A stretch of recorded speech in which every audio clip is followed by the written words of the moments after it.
It's July and it's hot out.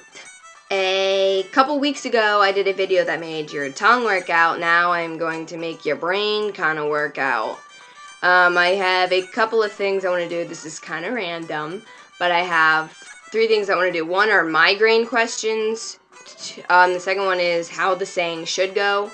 And the third's just kind of thrown in there for good measure. It's names I think would really fit twin pairs, so we'll see how this turns out. Alright, so migraine question numero uno. If a centaur got sick, would he go to a vet or a doctor?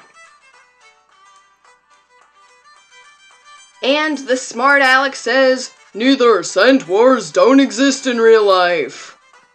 Hypothetically speaking. Which leads me to question number 2. What would life be like without any hypothetical questions? Ponder that for a moment. Kids wouldn't exist. Numero 3. How long is half of eternity? And the answer is, half of eternity is how long you're going to be spending trying to answer this question. Kind of a common question. Can God make a rock so big that he couldn't lift it? The awesome thing is, I think I have an answer to this question, and the answer is yes. And at the same time, he would be able to lift it.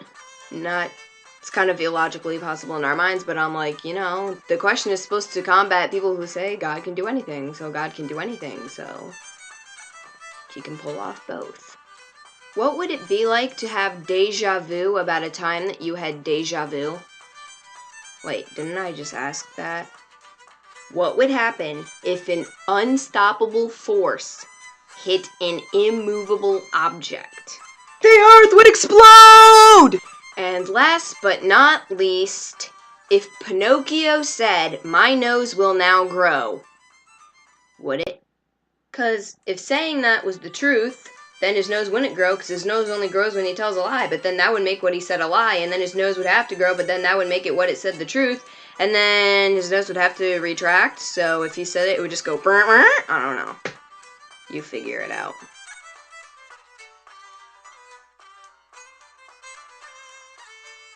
This little piggy goes wee wee wee all the way to the slaughter.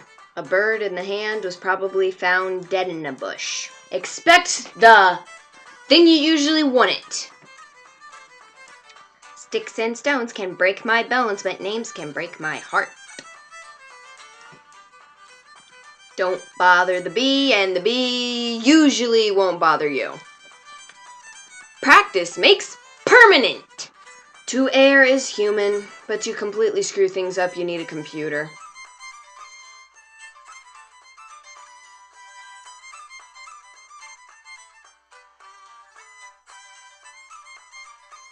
Okay, we've got Lex and Rex, Pam and Sam, Eric and Erica, Aaron and Aaron, Sunny and Shady, Baraka and Judah, Lois and Louis, Michael and Michelle, Joseph and Josephine, Nicholas and Nicolette, Gabriel and Gabrielle, and Daniel and Danielle.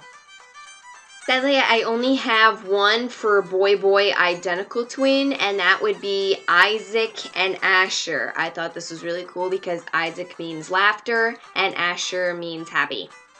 And just for kicks, quadruplet boys. If you had quadruplet boys, I have 2 sets of names that you would have to name them. The first one is Matthew, Mark, Luke, and John. If you don't like that and you like to go something more original, more unique, then you go with this. Wait for it. Leonardo, Raphael, Donatello, and Michelangelo. What was the point of this video again? To be random, because I felt like it, but that's okay.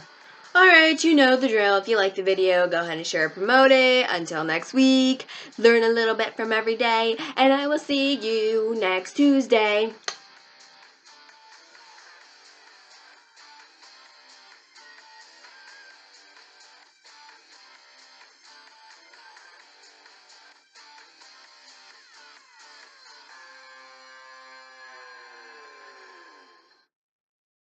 I will give the answer next week, but since we were talking about ways to make your mind think, here's a riddle. You are in a room with nothing in it except 2 computers. The only way out is through one of 2 doors. One is the door to life, one is the door to death. Exit through the door of death, you die. The computers are in the center of the room. One always tells the truth, one always tells a lie.